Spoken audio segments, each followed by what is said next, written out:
अस्सलाम वालेकुम स्टूडेंट्स, उम्मीद है कि आप खैरियत से होंगे।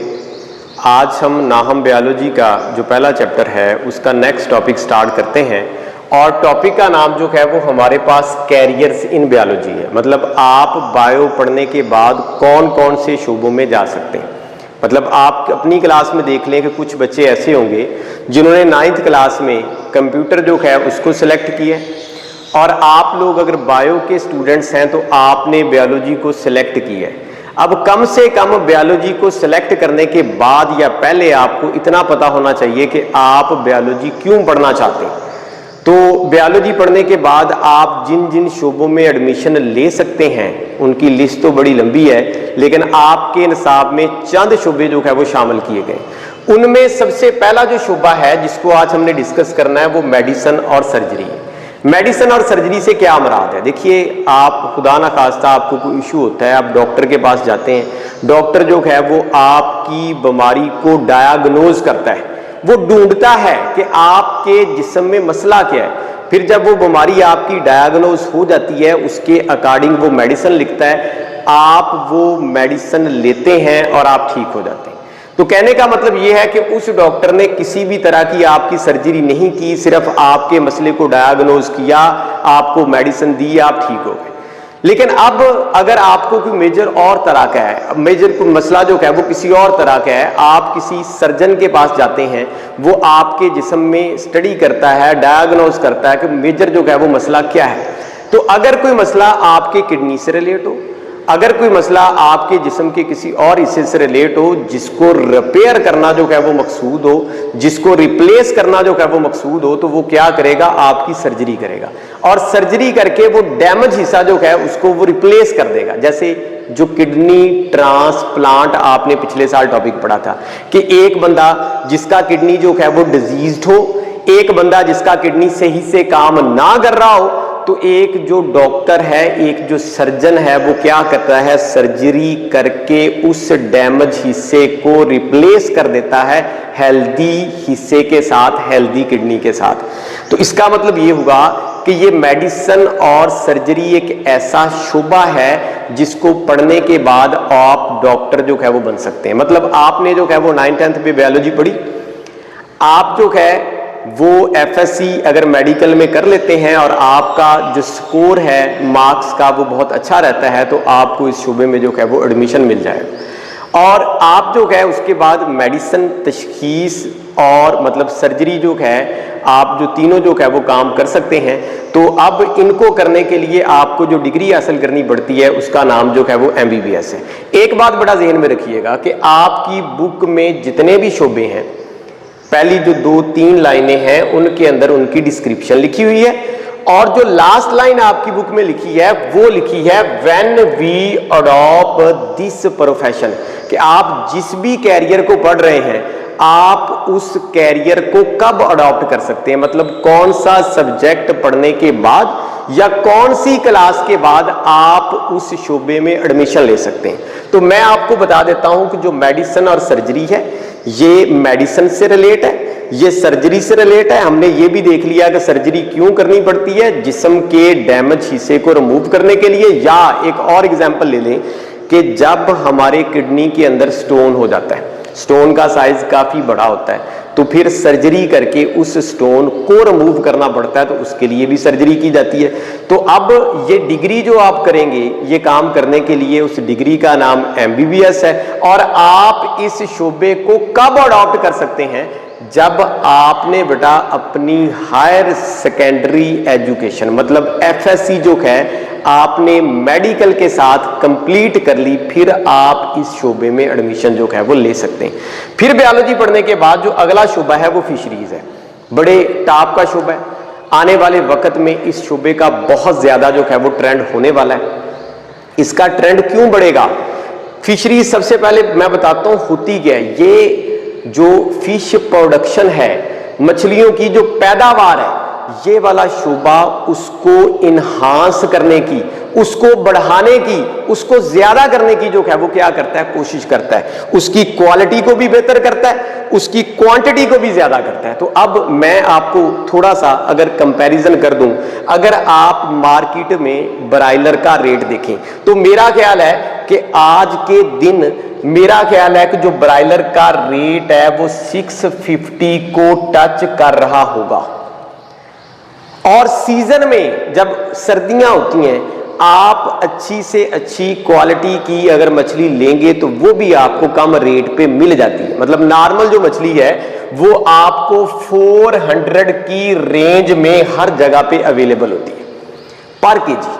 तो अब कहने का मतलब ये है कि जो ब्रायलर है इसके बहुत ज्यादा साइड इफेक्ट्स हैं, इसको खाने से बहुत सी कॉम्प्लिकेशन होती हैं, खास तौर पे फीमेल के अंदर, क्योंकि इसको मतलब आप कह लें कि इसको दिनों में बड़ा करने के लिए मुख्तलिफ तरह के इसको जो है एंजाइम या खुराक के अंदर ऐसे केमिकल दिए जाते हैं जो दिनों के अंदर इसको बड़ा कर देते हैं, जो हम हमारे खाने के बाद हमारे जिस्म के अंदर बहुत ज्यादा कॉम्प्लिकेशन जो है वो पैदा करते हैं और ये बीमारियों का बायस भी बनते हैं।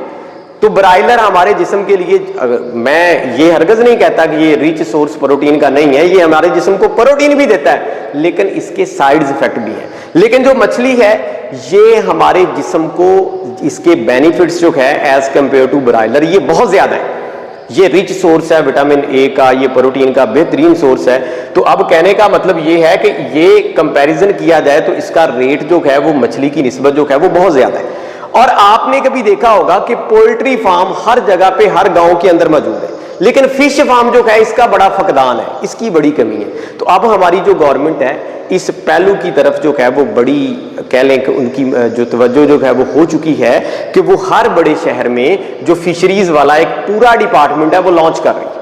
और पाकिस्तान के जितने भी बड़े जो है वो मतलब जो शहर हैं उनके अंदर ये डिपार्टमेंट जो है वो काम कर रहे हैं। वहां पे बड़े सारे एम्प्लॉयर जो हैं जिन्होंने फिशरीज की डिग्री हासिल की है वो उसमें जो है उनको जॉब मिली है। तो अब कहने का मतलब ये है कि वो बंदे वहां पे बैठे क्या कर रहे हैं, वो फिश प्रोडक्शन को बढ़ाने का काम कर रहे हैं, वो फिश की पैदावार को बढ़ाने का काम कर रहे हैं, वो फिश की क्वालिटी को बेहतर करने का काम कर रहे हैं। ठीक है, अब with the passage of time वो शोबे जो है वो छोटे शहरों के अंदर जो है वहां पे भी लॉन्च होंगे। बहुत से लोग जिन्होंने इस शोबे में डिग्री जो है वो हासिल की होगी उनको वहां पे जो है वो जॉब्स दी जाएंगी। और ये जो मतलब छोटे शहरों में जब ये शोबे बन जाएंगे तो नो डाउट कि फिश की प्रोडक्शन पहले से भी क्या हो जाएगी, और जब फिश की प्रोडक्शन जो है वो पहले से बेहतर हो जाएगी तो उसका रेट पहले से कम हो जाएगा। अब देखिए ना, जो ब्रायलर है उसकी कास्ट क्यों ज्यादा है, उसकी कास्ट इसलिए ज्यादा है कि उसकी फीड जो है वो महंगी है, जो फिश है उसकी फीड सस्ती है। ब्रायलर जो है उसके लिए हमें गर्मियों के अंदर जो है वो आप कह लें कि कूलर का इंतजाम करना पड़ेगा, और सर्दियों के अंदर जो है उसके लिए हीटर का इंतजाम करना पड़ेगा। लेकिन फिश जो है उसके लिए ऐसा कुछ भी नहीं करना पड़ता। तीसरी बात ये कि ब्रायलर का जो कैरेज है उसकी जो सप्लाई है उसके ऊपर बड़ा एक्सपेंस आता है, बड़ा खर्चा आता है, लेकिन फिश के ऊपर इतना खर्चा जो है वो नहीं आता।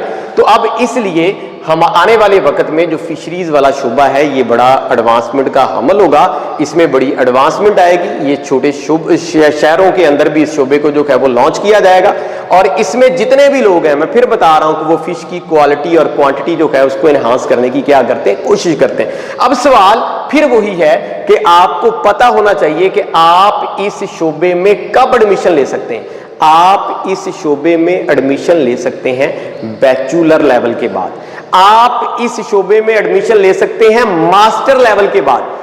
आप चूंकि ये शोबा एनिमल से रिलेटेड है, जो फिशरीज फिश से रिलेटेड है, तो अब एनिमल्स को आप पढ़ते हैं ज़ूलॉजी में।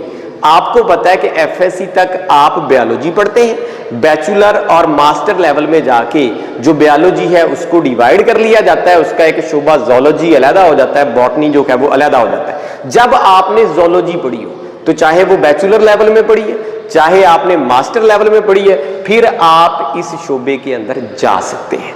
तो ये शोबा मछलियों की पैदावार को और उसकी जो क्वालिटी है उसको इन्हांस करने के लिए जो है वो अहम किरदार अदा करता है। इसके बाद अगला कैरियर जो बायोलॉजी पढ़ने के बाद आप अडॉप्ट कर सकते हैं उसका नाम जो है वो एग्रीकल्चर है। एग्रीकल्चर ज़राअत को कहते हैं, और ज़राअत जो है इसमें जो फसलें हैं, जो फूड क्रॉप्स हैं, इनकी क्वालिटी और क्वांटिटी को इन्हांस करने की कोशिश की जाती है।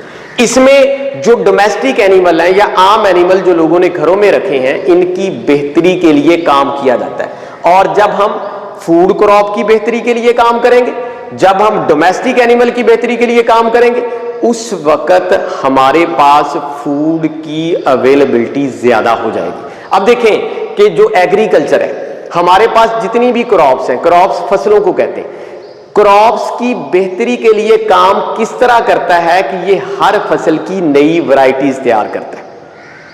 अब समझने वाली बात यह है कि एक फसल है, उसकी पैदावार बहुत अच्छी है, लेकिन मसला यह है कि उसके ऊपर बीमारियों का अटैक भी उतना ही होता है। तो फिर ये एग्रीकल्चर वाले जो लोग हैं, ये क्या करते हैं, ये वैरायटी को मॉडिफाई करते हैं, उसके अंदर उस डिजीज के अगेंस्ट रेजिस्टेंट जीन इंसर्ट करके, मतलब उस वैरायटी के अंदर इस तरह के जीन डाल देते हैं कि वो बीमारियों को अपने ऊपर अटैक नहीं करने देती। पैदावार तो उसकी पहले ही बड़ी अच्छी थी और ऊपर से उसके अंदर जीन्स बीमारी को कंट्रोल करने वाले भी डाल दिए। अब पैदावार भी अच्छी हो गई, बीमारी का अटैक भी नहीं होगा, तो नो डाउट उसकी जो आप कह लें प्रोडक्शन है, जो पैदावार है उस फसल की बहुत ज्यादा हो जाएगी। तो हमारे पास जितनी भी क्रॉप्स जो हमारे पास हैं, ये वैरायटीज हैं या क्रॉप्स हैं, उनकी बेशुमार आगे वैरायटीज बनाई गई। जैसे राइस की वैरायटीज बना ली गई, जैसे हमारे पास जो ये कॉटन है उसकी वैरायटी बना ली गई, जो गंदम व्हीट है उसकी वैरायटी बना ली गई, जो हमारे पास कॉर्न है, मकई है, उसकी वैरायटी बना ली गई। तो जितनी भी फसलें हैं उनकी वैरायटीज जो शुबा हमें बना के देता है, उसके लिए लफ्ज इस्तेमाल किया जाता है किसका, एग्रीकल्चर। अगर आप फार्मर मतलब घराने से तलक रखते हैं तो आपको पता है जो गंदम है उसकी आगे बेशुमार जो है वो वैरायटीज हैं जो हम मतलब अपने एकड़्स में उगाने के लिए इस्तेमाल करते हैं, और हर वैरायटी एक स्पेसिफिक इलाके के लिए जो है वो मखसूस होती है।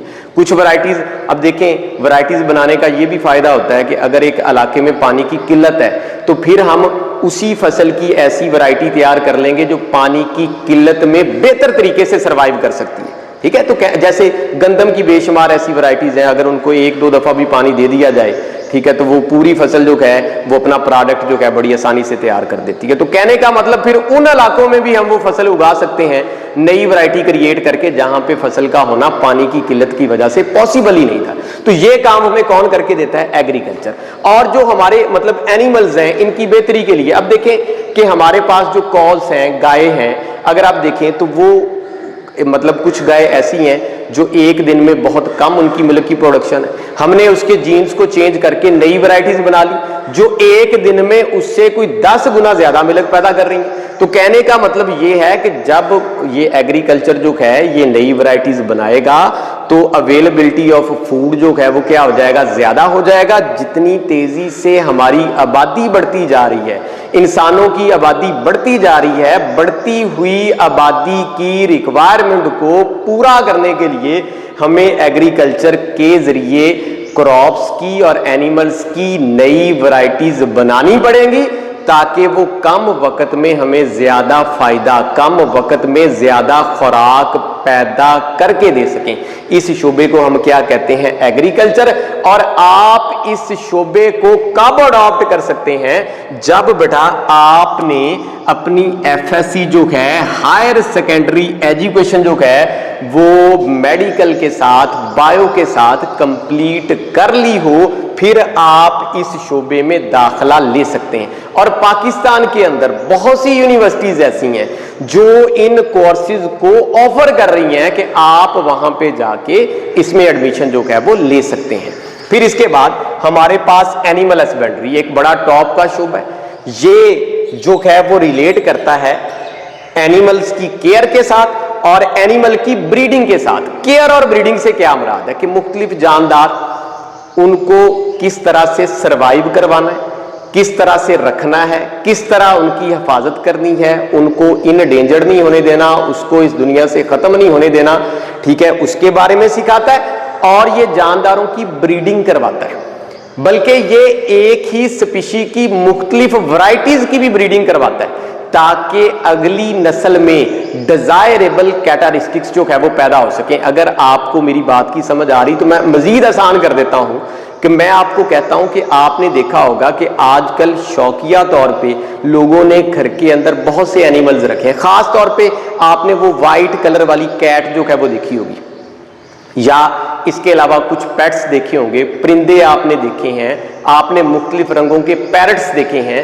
ये सारा कुछ कौन पैदा करवा के देता है? Animal husbandry.